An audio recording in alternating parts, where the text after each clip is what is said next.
Je connaissais par cœur tout son train-train quotidien. Levée dès 6 heures, elle inspectait son jardin.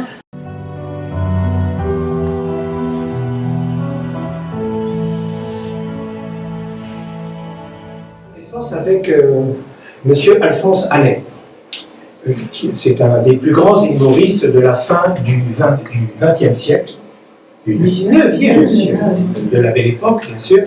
Et Monsieur Alphonse Allais a écrit plus de 2000 articles, généralement dans deux journaux principaux, Le Gaulois et surtout Le Chat-Noir.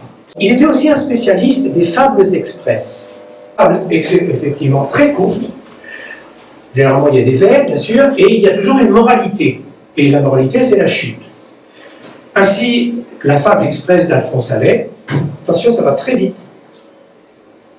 Un petit enfant sur son pot s'efforçait, moralité, le petit poussait. Vraiment, je ne me souvenais plus de la physionomie du monsieur qui, d'une main, avait retiré son chapeau et de l'autre me tendait une cordiale poignée de main. Ou plutôt, oui, je m'en rappelais, mais comme quelqu'un qu'on peut avoir vu il y a longtemps, mais où, mais quand. Mystère. Et le monsieur continua. Eh bien, il y a quelques années, c'est vous qui m'aviez reconnu. Et aujourd'hui, c'est moi.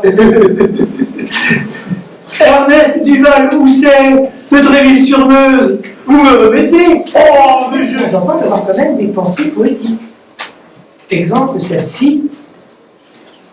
La lune était à son plein,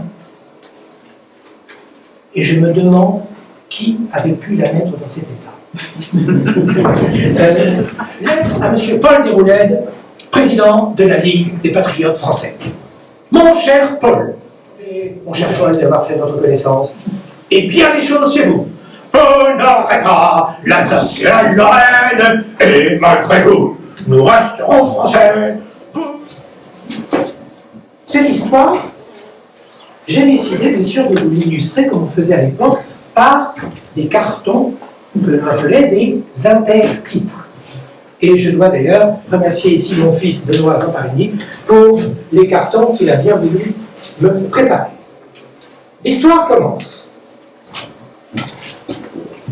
Ce jour-là, monsieur a décidé de promener son chien de toutes ses forces sur la laisse afin de montrer sa désapprobation.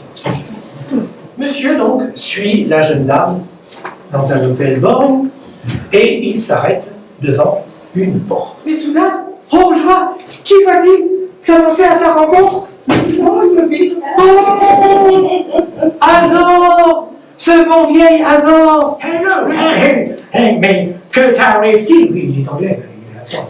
Mais que t'arrive-t-il? Ne m'en parle pas, on a joué un bon tour. Tom, oh oui, alors on a joué un bon tour. Azor, hey, tu n'es pas forcé de répéter tout ce que je dis, espèce de bâtard. Fucking French. Un bon tour de chien. Un bon tour de chien. C'est passionnant, cette histoire.